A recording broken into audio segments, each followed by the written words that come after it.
मुझे या किसी और को इस बात से कोई हैरानी नहीं होगी कि जब 14 नवंबर को बिहार विधानसभा चुनाव के नतीजे हम सब लोगों के सामने आ जाएंगे तो उसमें बहुत बड़ा किरदार मुसलमानों का रहेगा। अब ये जो सियासी इनकलाब देखने को मिला है, इसमें एक तो एमआईएम का बहुत बड़ा हाथ लोग बता रहे हैं और दूसरा मेरी नज़र में महागठबंधन का या आरजेडी का भी बहुत बड़ा हाथ है।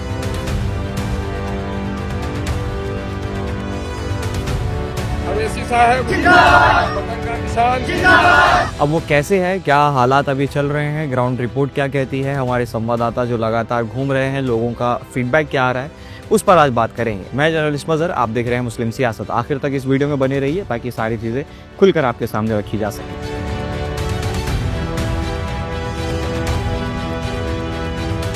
बात यहीं से शुरू करते हैं कि बिहार विधानसभा चुनाव में ऐसा पहले कभी नहीं हुआ कि मुसलमान शब्द का इस्तेमाल इतनी बार हुआ हो।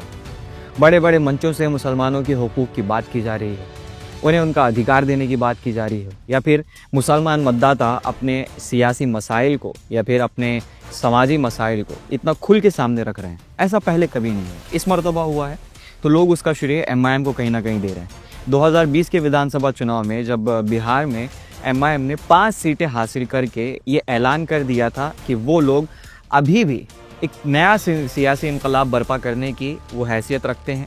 पॉलिटिक्स में वो रणनीति इनके पास है जो मुसलमानों को एक नए पॉलिटिकल प्लेटफॉर्म प्रोवाइड करने के लिए एकदम रेडी है, एकदम तैयार बैठी है। मगर आप सोचिए कि जो इस बार विधानसभा चुनाव का सफ़र रहा है उसकी अगर मैं आपको टाइमलाइन पेश करूं, पहले महागठबंधन ने वोट चोरी का इल्ज़ाम लगाया। राहुल गांधी और तेजस्वी यादव बड़ी ज़ोर शोर से वोट अधिकार यात्रा करते हुए नजर आए। वोट अधिकार यात्रा में सबसे ज़्यादा नुकसान किसको होने वाला था? अक़लियतों को होने वाला था, मुस्लिम मतदाताओं को होने वाला था और बैकवर्ड कम्युनिटीज़ के लोगों को होने वाला था, और महिलाओं को इसका सबसे ज़्यादा नुकसान झेलने को मिला। इससे पहले मैं एक रिपोर्ट भी बना चुका हूँ कि किस तरह से सीमांचल के मुसलमान मतदाताओं के साथ साजिश की जा रही है। बहुत सारे नाम जो एवरेज डिलीशन रेशो है वो किस तरह से सीमांचल का ज़्यादा है, वो वीडियो में बना चुका हूँ। मगर ऐसा लगता था कि ये जो लड़ाई है वो मुसलमानों के लिए लड़ी जा रही है, बैकवर्ड क्लासेस के लिए लड़ी जा रही है। मगर वो लड़ाई बिल्कुल जुदा नज़र आई जब लोग होल्डिंग लेकर पहुँचे कि एमआईएम को महागठबंधन में शामिल करो। पहले जो वहाँ के स्थानीय लोग थे सीमांचल के, उन्होंने ये बुहार लगाई, जो मुस्लिम मतदाता थे जो चाहते थे कि जब एमआईएम महागठबंधन में शामिल होगी तो मुसलमानों का जो 18% आबादी है उनको उनका रिप्रेजेंटेशन मिलेगा। आरजेडी भी पहले ये बात बोल चुकी है, तेजस्वी यादव भी ये बात कह चुके हैं कि जिसकी जितनी आबादी उसकी उतनी भागीदारी। मगर जब टिकट का अनाउंस हुआ तो उसमें 143 कैंडिडेट्स में जब 18 सीटें सिर्फ मुसलमानों को दी गई और वो जो परसेंटेज था वो 18 से बहुत ज़्यादा नीचे था, 12% के आसपास उसका परसेंटेज निकल रहा है, तो वहाँ पर उसकी भी पुष्टि हो जाती है। एमआईएम ने हाथ बढ़ाया महागठबंधन में शामिल होने के लिए, वो बात नहीं मानी गई। ये बहुत ही स्मार्ट मूव आप कह सकते हैं कि एमआईएम की तरफ से खेला गया। जो बी टीम का इल्ज़ाम होता था वो आपको हाल फिलहाल में सुनने को नहीं मिल रहा होगा किसी भी पार्टी की तरफ से, कोई भी राजनीतिक दल है महागठबंधन की तरफ से भी ये बात नहीं कही जा रही। क्यों नहीं कही जा रही है? क्योंकि वो जो पॉइंट होता था कि ये लोग शामिल नहीं होते हैं, हम तो हाथ बढ़ा रहे हैं, इस बार खुद से हाथ बढ़ाया गया, शामिल नहीं किया उन्होंने, तो जितने भी इल्ज़ाम तराशी का सिलसिला था उसको यहीं पर रोकथाम लगा दी गई इस स्मार्ट मूव के ज़रिए से।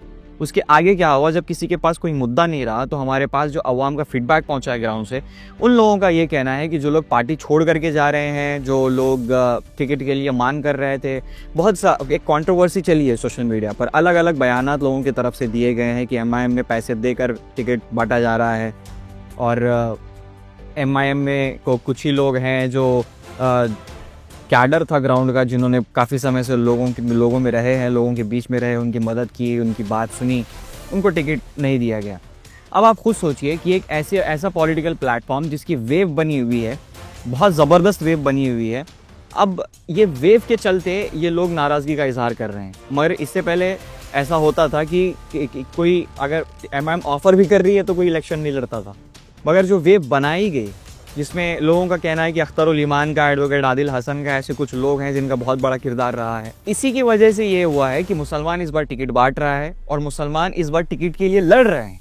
ऐसी सियासी शौर बेदारी इससे पहले कभी देखी नहीं गई थी और उसका सबूत इससे बड़ा कुछ नहीं हो सकता कि कोई एक पॉलिटिकल प्लेटफॉर्म मुसलमानों की बात इतनी ज़ोर शोर से जो करता है वो इतना चर्चित है और उसी में मुसलमान टिकट के लिए आपस में लड़ रहे हैं। ये अपने आप में एक अचीवमेंट है जो आप कह सकते हैं कि जो 14 नवंबर को नताइज आने वाले हैं उसमें बहुत बड़ा किरदार क्यों रहेगा, इसीलिए मैं कह रहा था। मगर इसी बीच जो बीजेपी है, यहाँ पर बीजेपी बनाम ग्रैंड डेमोक्रेटिक अलायंस GD है, जो थर्ड फ्रंट बनाया है MIM ने, और स्वामी प्रसाद मौर्य और चंद्रशेखर आज़ाद की पार्टी तीनों मिलकर ये जो गठबंधन है इसका सीधा मुकाबला बीजेपी से नज़र आ रहा है। क्योंकि बीजेपी जब कभी आरोप लगाती है तो वो मुसलमानों के खिलाफ में खुलकर आ गई। कभी योगी आदित्यनाथ कहते हैं कि इनको विकास नहीं चाहिए, इनको बुर्का चाहिए, और गिरिराज सिंह का जो बयान आया था मुसलमानों को नमक हराम कहा गया, ऐसे शब्दों का इस्तेमाल किया गया।